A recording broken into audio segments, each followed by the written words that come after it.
Thank you, Sadhguru. Question, you talked about working on yourself and meditation comes into it, yet I've seen plenty of meditators that don't seem to act that well. So can you talk about that a bit? Yeah. I'm not in any way identified with any political nation on the planet, but when I use the names of countries, don't think it's from some prejudice. When anything comes to America, it takes on a different form.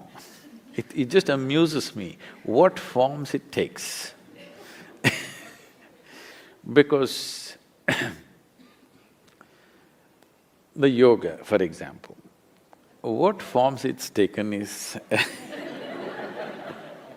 well, yesterday somebody sent me a WhatsApp message about how they're propagating beer yoga, okay? So yogis who have drinking problem and drinkers who have yogic problem, they do beer yoga, okay? Like this there are many. So we need to understand this. This is not… when you say meditation, when you say yoga, this is not an Indian thing or an Eastern thing as it is being understood. This is paying attention to the inner nature of who you are, all right? Fortunately, the fundamentals of being human is same fundamentals, doesn't matter which continent you have come from. Though for a long time people have been prejudiced against one against the other, but fundamentally these creatures are made the same way, this entire species is made the same way, okay? On the surface, maybe I'm made of chocolate and you are white chocolate, whatever, okay? That's different.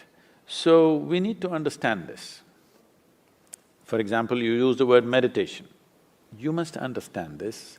These words are being thrown around. The word meditation in English doesn't really mean anything specific. It's too general. If somebody sits with their eyes closed, you will say they're meditating. You know with your eyes closed how many things you can do. Yes or no? So in the yogic parlance, you can do japa, tapa, dharana, dhyana, samadhi, you can fantasize about something or you can just master the art of sleeping in vertical postures. You know, you don't know what you're doing. So, what specific aspects are not there. General, because it's a fashion. It is not an endeavor, it is more a fashion, it's an in thing. You will see people are walking with yoga mat in New York City, you ask them what… they say, today is my yoga day, yesterday was my cycling day, tomorrow is my swimming day. This is not like that. The word yoga means union. Union means, in some way, you learn to obliterate the boundaries of your individuality. Because your individual existence is a fake existence. If you don't understand what I'm saying, close your mouth, hold your nose like this for 2 minutes. You will understand without the larger atmosphere supporting you, you can't exist for a moment. Yes? What you exhale, the trees are inhaling, what the trees exhale, you are inhaling every moment of your life. But this is not there in your experience. Actually, 1/2 of your breathing apparatus are hanging out there.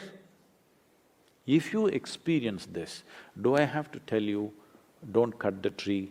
Do I have to tell you something else like this? To plant the tree? It wouldn't be necessary. If you really experience 1/2 of my lungs is hanging out there, you wouldn't call a tree a wood, isn't it? If I call you flesh, is it an insult or no? So calling a living tree as wood, this happened to me. You know, when I was doing literature, we were always studying English poetry and we were introduced to American poetry. So the first day this lady teacher comes and she says, I'm introducing Robert Frost to you and he's a great poet and this, she says so many things. And then she starts off, woods are lovely, dark and deep. I said, stop. I was only 19. I said, stop. She said, why? I said, a man who calls a tree a wood, I'm not going to listen to that guy. She said, no, no, this is a great poet. I said, I don't care how great he is. A man who calls tree a wood, I'm not going to listen to that guy, I didn't let her teach. Because this has gotten into our minds. We have not experienced life. We've concluded about everything. We made conclusions about everything. We have not experienced it. If you sat here and experienced life, very well you would know what the trees exhale, you're inhaling every moment. You can do without any relationship in your life. This one relationship you can't break. Yes or no?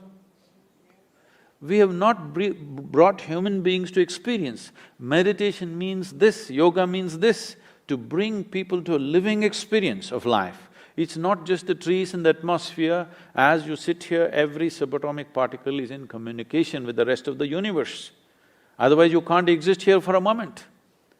This entire fake idea of who you are has to go, that's meditation. So anyway, technically what is meditation? Meditation is a consequence, but because these societies have become so goal-oriented, they want the mango, they don't want the tree.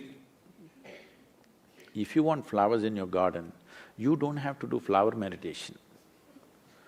You don't even have to think flower. You have to think soil, manure, water, sunlight. None of them look like flowers. But if you take care of that, flower is a consequence. So meditation is a consequence, but people want the consequence, not the process. If you cultivate your body, your mind, your emotion and your energies to a certain level of maturity, you will become meditative. That will be your quality, that will be the fragrance that you will carry with you.